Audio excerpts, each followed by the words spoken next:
Assalamualaikum warahmatullahi wabarakatuh. Perkenalkan nama saya Silvania Duarman dengan NIM 210600183 dari Prodi Ekonomi Pembangunan Fakultas Ekonomi Universitas Negeri Padang. Baiklah, saya akan menjelaskan tentang materi bab 13 yaitu pengujian hipotesis sampel besar.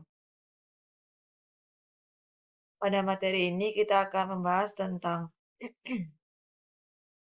pengertian teori dan kegunaan pendugaan, prosedur pengujian hipotesis, uji signifikansi, menguji hipotesis rata-rata dan proporsi sampel besar, lalu menguji hipotesis selisih rata-rata dan proporsi sampel besar, dan jenis kesalahan 1 dan 2.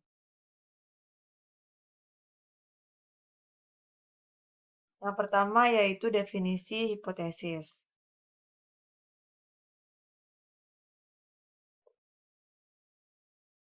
Good and Sketch pada tahun 1954 menyatakan bahwa hipotesis adalah sebuah dugaan atau referensi yang dirumuskan serta diterima untuk sementara yang dapat menerangkan fakta-fakta yang diamati dan digunakan sebagai petunjuk dalam pengambilan keputusan.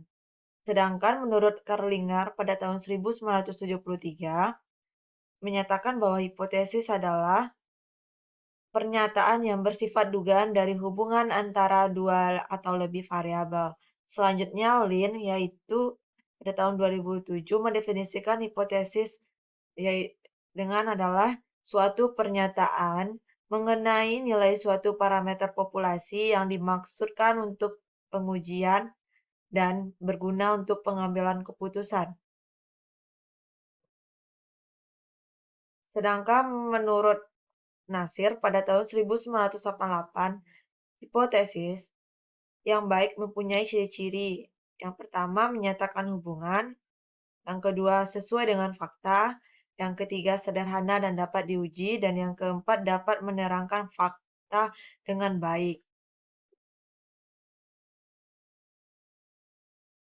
Nah, setelah mendapatkan hasil statistik dari sampel, maka hasil tersebut dapat digunakan untuk menguji pernyataan populasi apakah bukti empiris dari sampel mendukung atau menolak pernyataan mengenai populasi. Seluruh proses tersebut dikenal dengan pengujian hipotesis. Pengujian hipotesis didefinisikan sebagai prosedur yang didasarkan pada bukti sampel yang dipakai untuk menentukan apakah hipotesis merupakan suatu pernyataan yang wajar dan oleh karenanya tidak ditolak, atau hipotesis tersebut tidak wajar oleh karena itu harus ditolak. Suatu hipotesis seperti rata-rata hasil investasi di reksadana sebesar 10,5% per tahunnya harus diuji. Pengujian yang benar tentunya harus mendatangi setiap perusahaan reksadana saham dan menghitung hasil investasinya. Dapat dibayangkan berapa banyak yang harus dihitung mengingat jumlah perusahaan reksadana saham sangat banyak. Selain itu, portofolio untuk investasi juga beragam. Untuk mengatasi permasalahan tersebut, pada umumnya ditetapkan sejumlah sampel tertentu yang dianggap dapat mewakili dengan menggunakan metode sebagai telah diuraikan pada bab sebelumnya. Apabila dari hasil perhitungan sampel ternyata hasil investasi hanya mencapai 5%, maka apakah kenyataan ini akan mengakibatkan hipotesis ditolak? Atau kalau hasil investasi 13,48%, apakah hasil ini dianggap cukup mendekati sehingga kita menerima hipotesis tersebut, dan apakah perbedaan yang hanya 2,98% disebabkan kesalahan penarikan sampel atau suatu perbedaan yang cukup signifikan? Keputusan untuk menerima dan menolak suatu hipotesis tersebut dikenal dengan pengujian hipotesis. Selanjutnya yaitu prosedur pengujian hipotesis. Pengujian hipotesis dimaksudkan untuk memutuskan apakah akan menerima atau menolak hipotesis berdasarkan data yang diperoleh dari sampel.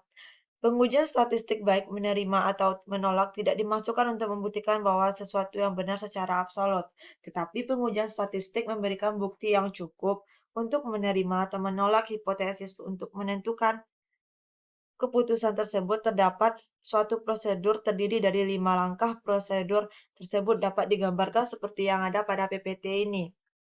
yaitu merumuskan hipotesis, menentukan taraf nyata, menentukan uji statistik, menentukan daerah keputusan, dan mengambil keputusan. Lalu ada dua, yaitu menerima HO dan menolak HO, menerima HI. H1. Langkah yang pertama yaitu tentang merumuskan hipotesis. Perumusan hipotesis dikembangkan oleh Fisher yang dikenal sebagai bapak statistika. Fisher membedakan hipotesis menjadi hipotesis nol dan hipotesis alternatif. Definisi hipotesis nol adalah suatu pernyataan yang mengenai parameter populasi. Hipotesis nol dilambangkan dengan H0 dan diformulasikan untuk ditolak atau tidak ditolak sesudah pengujian. Dalam hipotesis nol, selalu ada implikasi tidak ada beda dan dalam perumusan biasanya dinyatakan dengan tidak berbeda antara bla bla bla dengan bla bla bla, atau dinyatakan dalam bentuk bla bla bla tidak mempengaruhi bla bla bla, atau juga bla bla bla sama dengan bla bla bla. Sebagai contohnya yaitu rata-rata hasil investasi reksadana saham tidak berbeda secara nyata dari 10,5% atau rata-rata hasil investasi reksadana saham selama sama dengan 10,5%.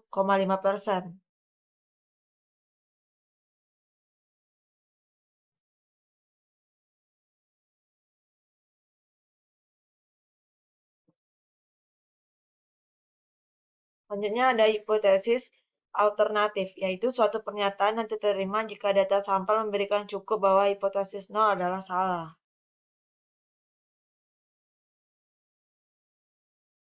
Lalu ada taraf nyata. Taraf nyata adalah probabilitas menolak hipotesis nol apabila hipotesis nol tersebut adalah benar. Selanjutnya yaitu uji statistik. Uji statistik adalah untuk mendapatkan suatu nilai dari sampel guna memutuskan untuk menerima atau menolak hipotesis nol. Ada berbagai macam uji statistik seperti uji Z, uji T, uji F, dan uji C kuadrat. Uji statistik didefinisikan sebagai yaitu suatu nilai yang diperoleh dari sampel dan digunakan untuk memutuskan apakah akan menerima atau menolak hipotesis. Pada bagian ini akan dibahas uji Z, sedangkan uji yang lainnya akan dibahas pada bab selanjutnya. Dalam uji Z, nilai Z diperoleh dengan rumus nilai Z sama dengan rata-rata hitung sampel dikurang dengan rata-rata hitung populasi dibagi dengan standar error sampel di mana SX seperti yang ada di PPT ini.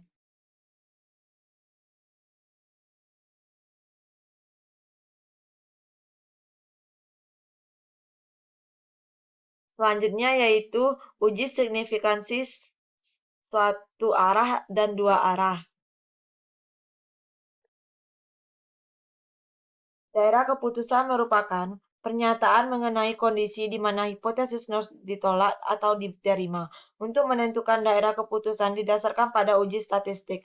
Apabila uji statistik Z, maka daerah keputusan juga menggunakan nilai Z yang diperoleh dari taraf nyata. Nilai Z yang diperoleh dari taraf nyata disebut dengan nilai krisis. Bagaimana cara mencari nilai krisis? Misalkan taraf yang nyata ditentukan 5% dengan menggunakan distribusi normal, kita dapatkan nilai Z. Untuk pengujian satu arah, maka probabilitasnya sama dengan 0,5 dikurang 0,05 sama dengan 0,4500. Kita kemudian mencari nilai Z dengan probabilitas 0,4500 dan didapatkan nilai Z sama dengan 1,65. Nilai 1,65 ini adalah merupakan nilai krisis. Daerah di mana lebih kecil dari 1,65 merupakan daerah hipotesis nol, sedangkan daerah yang lebih besar dari 1,65 adalah daerah penolakan hipotesis nol. Berikut gambarnya. Selain daerah keputusan untuk satu arah, juga ada daerah keputusan untuk dua arah.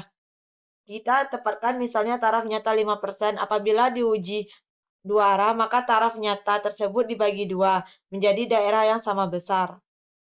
Nilai probabilitas ini dengan menggunakan tabel distribusi normal didapatkan nilai Z sebesar 1,96. Dengan ditemukannya nilai Z untuk diuji dua arah, maka daerah hipotesis 0 berada pada interval min 1,96 sampai 196. Nilai yang lebih kecil dari min 196 atau lebih besar dari 1,96 merupakan daerah penolakan hipotesis 0. Daerah keputusan untuk dua arah digambarkan sebagai berikut.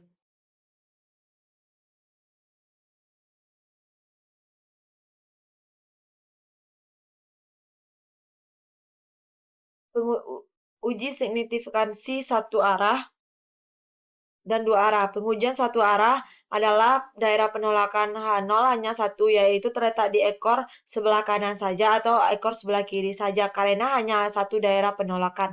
Berarti luas daerah penolakan tersebut sebesar taraf nyata. Dan untuk nilai krisisnya biasa ditulis dengan Z alpha.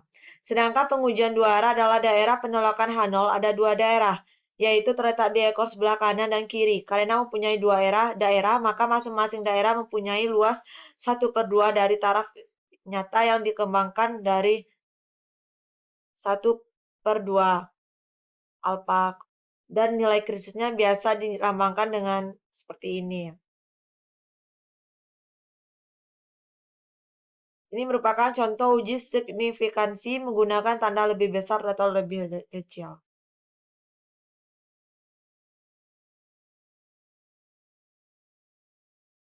Selanjutnya yaitu daerah keputusan untuk menguji satu arah dengan taraf nyata.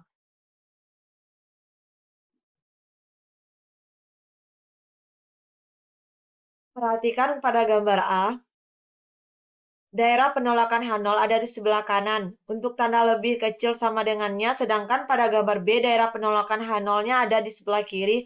Untuk tanda besar sama dengan nilai ZA adalah 0,05% adalah 1,65. Pada gambar A, apabila diuji statistik mempunyai nilai bawah 1,65, maka H0 diterima atau tidak cukup bukti untuk menolak H0.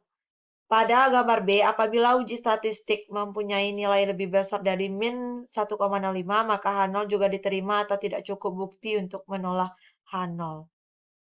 Pengujian dua arah atau Tolley's test biasa digunakan untuk tanda sama dengan pada hipotesis 0 dan tanda tidak sama dengan pada hipotesis alternatif, dan tanda sama dan sama tidak ini tidak menunjukkan satu arah, sehingga pengujian dilakukan untuk dua arah.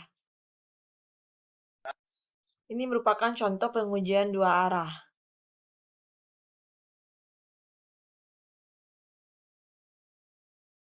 Ini merupakan juga contoh dari pengujian dua arah. Selanjutnya yaitu menguji hipotesis rata-rata dan proporsi sampel besar. Contoh menguji hipotesis rata-rata sampel besar adalah perusahaan reksadana menyatakan bahwa hasil investasi reksadana saham sepanjang 2014 rata-rata mencapai 10,5% untuk menguji apakah pernyataan tersebut benar.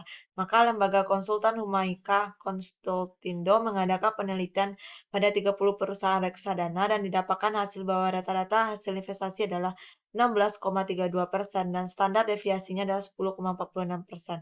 Ujilah apakah pernyataan perusahaan reksadana tersebut dengan taraf nyata 5%, seperti yang ada ini. Langkah pertama yaitu merumuskan hipotesis. Selanjutnya menentukan taraf nyatanya. Lalu melakukan uji statistik dengan menggunakan rumus yang telah dijelaskan tadi. Lalu langkah keempat menentukan daerah keputusan nilai kritis Z. Lalu langkah kelima mengambil keputusan.